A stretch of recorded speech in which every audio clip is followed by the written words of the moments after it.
आपको क्या लगता है कि नकली स्टैम्प पेपर बेचकर आप कितना पैसा कमा सकते हैं? 1 लाख, 5 लाख या फिर 10 लाख?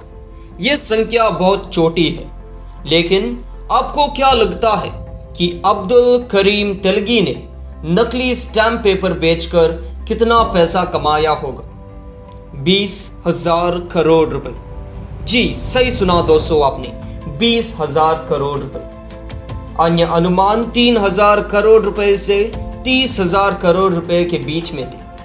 क्या आप सोच सकते हैं कि एक फल विक्रेता इतना पैसा कमा सकते हैं? नमस्कार दोस्तों, scams and stories YouTube channel में आप सबका स्वागत है। आज मैं आप सबसे एक ऐसी शख्स की कहानी सुनाने वाला हूं जिन्होंने अपना काम शुरुआत फल बेचने से किया था, लेकिन बाद में फेक स्टैम्प पेपर्स बेचकर रिपोर्ट्स के आधार पर लगभग 20,000 करोड़ रुपए कमाए थे। अगर आप इस चैनल पे नए हैं तो चैनल को सब्सक्राइब करिए और बेल आइकन दबाइए। इस वीडियो को लाइक और कमेंट करिए और वीडियो को शेयर करना ना भूलिए। अब्दुल करीम तेलगी का जन्म 1961 में कर्नाटक के कानापुर में भारतीय रेलवे में काम करने वाले सरकारी कर्मचारियों के घर में हुआ था। अपने पिता के मृत्यु के बाद तेलगी ने अजीबोगरीब काम, जैसे डेक्कन हेराल्ड के एक रिपोर्ट के अनुसार तेलगी ने बेलगावी के पास खानापुर रेलवे स्टेशन पर एक फल विक्रेता के रूप में शुरुआत किया था और अंत में काम ढूंढते ढूंढते सऊदी अरब चले गए। लेकिन वहां पर नौकरी गंवाने के बाद वे मुंबई लौट आए। मुंबई में तेलगी ने अरेबियन मेट्रो ट्रैवल्स नाम से एक कंपनी शुरू की, लेकिन पुलिस ने उन्हें फर्जी इमिग्रेशन सर्टिफिकेट और पासपोर्ट्स बनाने के आरोप में गिरफ्तार कर लिया। आपको क्या लगता है, यही था स्कैम? यह तो बस ट्रेलर था, पिक्चर अभी बाकी है मेरे दोस्त।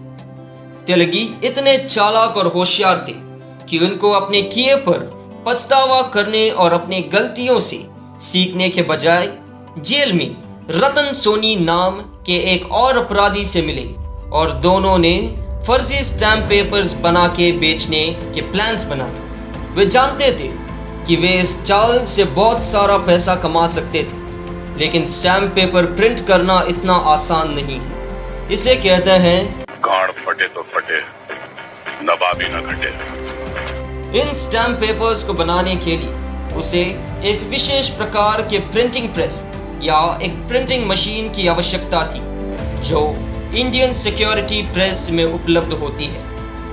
ये प्रेस सरकार की थी, तो तेलगी को ये मशीन्स कैसे मिली?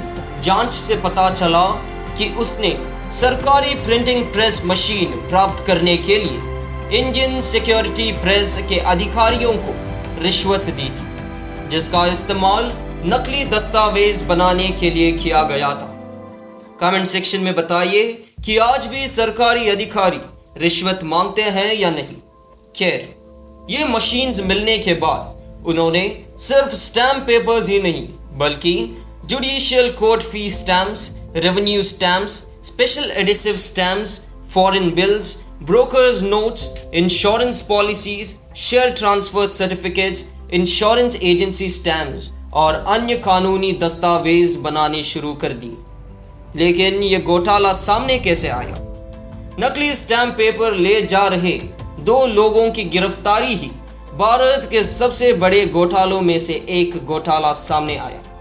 इन 2 लोगों को एक गुप्त सूचना या टिप के आधार पर 19 अगस्त सन 2000 को बेंगलुरु के कोटनपेट से गिरफ्तार किया गया था। पूछताछ के दौरान इन लोगों ने इन नकली दस्तावेजों की आपूर्ति करने वाले एक नेटवर्क के बारे में खुलासा किया, जिसके परिणाम स्वरूप पूरे बेंगलुरु में छापा मारे गए थे। इन्वेस्टिगेशन के दौरान पुलिस ने 9 करोड़ रुपए से अधिक के नकली स्टैम्प पेपर्स और अन्य कानूनी दस्तावेज बरामद किए। इसके बाद हुई जांच में अब्दुल करीम तेलगी का नाम सामने आया, लेकिन सन 2000 में वो फरार हुए लोगों में से एक थे। जो कुछ भी हो, सत्य की हमेशा जीत ही होती है। एक गुप्त सूचना के आधार पर तेलगी राजस्थान में तीर्थ यात्रा के लिए अजमेर जा रहे थे। बेंगलुरु पुलिस की एक टीम ने उन्हें नवंबर 2001 में गिरफ्तार कर लिया। तेलगी की गिरफ्तारी के बाद ही घोटाले का आधा सच बाहर आया। पहले दौर की जांच के दौरान तेलगी ने दावा किया कि वे एक बड़े घोटाले का एक छोटा सा हिस्सा थे, जिसमें राजनेता और ब्यूरोक्रेट्स शामिल थे। इन खुलासों के बाद सरकार ने एक विशेष टीम बनाने का फैसला किया। इस स्पेशल टीम को स्टैम्पिट बुलाया गया था और इसका नेतृत्व सर श्री कुमार कर रहे थे। सर श्री कुमार ने कहा कि तेलगी को तोड़ना मुश्किल था। उन्होंने कम बात की और सीमित विवरण के साथ सवालों के जवाब दिए। वो बुद्धिमान था और उसने कभी भी मुफ्त जानकारी नहीं दी। इसके बजाय जब सबूतों के साथ घेरा गया तो उन्होंने पुष्टि की या इनकार किया। क्या यही था स्कैम? बिल्कुल नहीं। तेलगी इस स्कैम को जेल के अंदर से भी कंट्रोल कर रहा था। तेलगी जेल के अंदर से मोबाइल फोन से उनके लोगों से बातचीत करता था। हमें पता है कि जेल के अंदर मोबाइल फोन्स अलाउड नहीं होते, लेकिन पैसा हो तो क्या क्या नहीं हो सकता।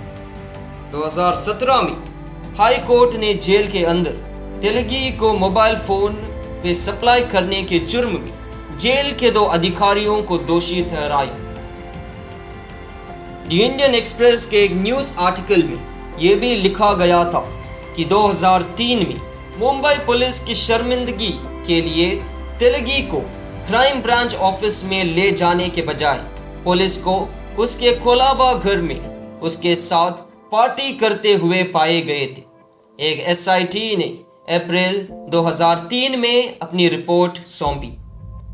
अगर उनके जीवन के बारे में बात करें तो उनका जीवन बहुत ही आलीशान था। कुछ रिपोर्ट्स के अनुसार उन्होंने एक बार डांसर को 93 लाख रुपए का गिफ्ट दिया था, जिसके घर पर 2005 में इनकम टैक्स डिपार्टमेंट ने छापा मारा था। अगर एक आदमी ये सब जुर्म करेगा तो उसकी जेल तो पक्की होती है।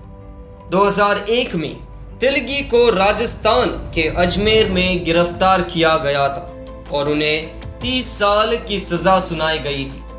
उन पर 202 करोड़ रुपए का जुर्माना भी लगाया गया था। तेलगी को जेल में HIV पॉजिटिव के रिपोर्ट्स सामने आए और 27 अक्टूबर 2017 को बेंगलुरु के एक अस्पताल में उनकी मृत्यु हो गई। उस समय वो बैंगलोर सेंट्रल जेल में बंद थे। तो आपको इनकी लाइफ कैसी लगी मुझे कमेंट सेक्शन में ज़रूर बताइए दोस्तों। यही है इनकी कहानी। अगर आपको बहुत सारा पैसा कमाना है तो मेहनत करके लीगल तरीके से कमाइए, या फिर ना कमाइए तो ही अच्छा है। लेकिन अब्दुल करीम तेलगी ने जो रास्ता चुना था वो रास्ता सीधे जेल की तरफ जा रहा था। अगर आपको मेरा पिछला वाला वीडियो देखना है जो मैंने नटवर लाल, जिन्होंने ताजमहल, लाल किला, राष्ट्रपति भवन और संसद भवन को स्कैम और फ्रॉड करके बेचा था, उसके लिंक मैं डिस्क्रिप्शन में और फर्स्ट पिन्ड कमेंट्स में दे दूंगा। कमेंट सेक्शन में ज़रूर बताइए कि आपको इस वीडियो से क्या नया सीखने को मिला।